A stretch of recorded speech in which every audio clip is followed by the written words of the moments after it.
Maana wakati mwingine ninapofanya nyimbo zangu ukizisikiliza utagundua naelezea, yani ninavyoelezea ni kama ni mimi yani.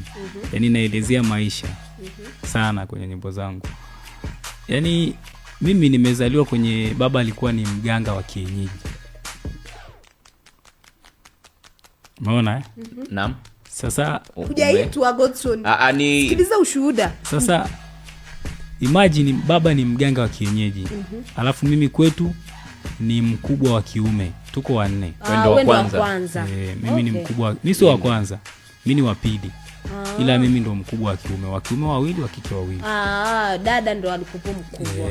Okay. Alafu unakuwa kwenye familia ambayo unaambiwa kwamba wewe ndo utarisishwa uganga. Mikoba iko. Yani watu bala tuzirisishane hela. Yani pale kwenye ile top. Kwenye ile timeline. Jina lako ndo la pili pale. Next. Sasa tunajua kuna jinsi, kuna mahali unaweza ukawa wewe kwenye ile cycle unaona ni ndo hivyo. Ndo hivyo. Yani ndo maisha. Ni kama kwenye ukovu. Kwa kwenye ukovu ambaye yuko anakuona kama kuna vitu yani haelewi. Mimi nilikuwa naelewa na nikaona tu ni kawaida.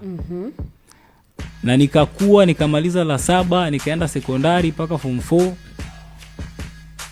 Bado kabla mzee hajafa, bado nilikuwa naamini kwamba mimi nitakuja kushika uganga. Okay. Na sehemu ambayo alikuwa anafanyia uganga ndipo mimi nilikuwa nalala. Kwa hiyo yani naishi maisha, yani nafundishwa, yani ni maisha mengine naishi lakini nafundishwa. Yani naviona vile vitu wanavyofanya, nafanya. Kwa hiyo imani yangu imejenga. Naona ni kawaida tu. Okay. Sasa tuje sasa kwenye tukio lenyewe kwamba nini kilisababisha. Baada ya mzee kufariki 2009. Okay. Sasa ndo yakaanza mazingaumbwe sasa. Kile kitu sasa ndo kinajitokeza kwamba sikipo kimeachwa tu. Akachukua mikoba hiyo. Kinataka mtu ashike. Lakini mimi nahisi Mungu alikuwa anataka kunitumia toka zamani tu. Mimi kwenye maisha yangu sijawahi kutumia kilevi cha aina yoyote. Okay. Japokuwa ndugu zangu walikuwa wanatumia, mzee wangu alikuwa anatumia, na saa zingine nilikuwa anatumwa. Maana mimi nilikuwa mkubwa wa kiume. Kwa hiyo nikitumwa nikileta wanatumia, lakini mimi sijawahi kutumia hata siku moja. Sasa alipokufa mzee tukamzika, yakaanza mazingaumbwe. Mara sijui huyo mdogo wangu sasa mara anamuona kabisa. Sasa tunaona hamna mazingaumbwe, lakini mimi nilianza kuamini kwa sababu kuna vitu vilikuwa vinafanyika kwa mtu wa kawaida hawezi kufanya. Sababu hebu imagine mtu anakunywa ndoo ndogo ya maji yote, yani unamuona kabisa anakunywa ndoo, ni mdogo, ndoo ndogo ya maji anakunywa inaishia kabisa. Alikuwa na miaka mingapi kwanza tuanzie hapo? Kipindi hicho alikuwa na miaka 15 16. Ndogo. Hata hapa Mlofafu wanafundishwa kwa isizidi. Kidogo yani ukiweza muda fulani, lakini huyu alikopo anakunywa kwa mara moja. Anakunywa kwa mara moja.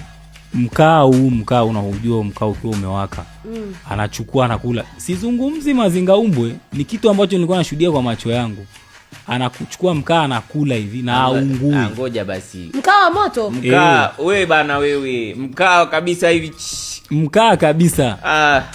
Yani mkaa hivi. Unajua nikianza kuhadisia, wewe unaweza kaona labda ni mazingaumbwe. Lakini mimi nilikuwa nashuhudia kwa sababu mimi ndio nilikuwa namshika akipandisha yale. Alikuwa anaenda chuo. Nakumbuka kuna tukio moja mpaka likatangazwa sana, lilitokea pale darajani pale Ostabei Karenaro. Alitoka chuo vizuri. Maana ilifika mahali sasa shule akawa ameacha na anapenda kusoma, akawa anabidi tu anasoma chuo tu kujiendeleza. Maana sasa kusoma tena hawezi.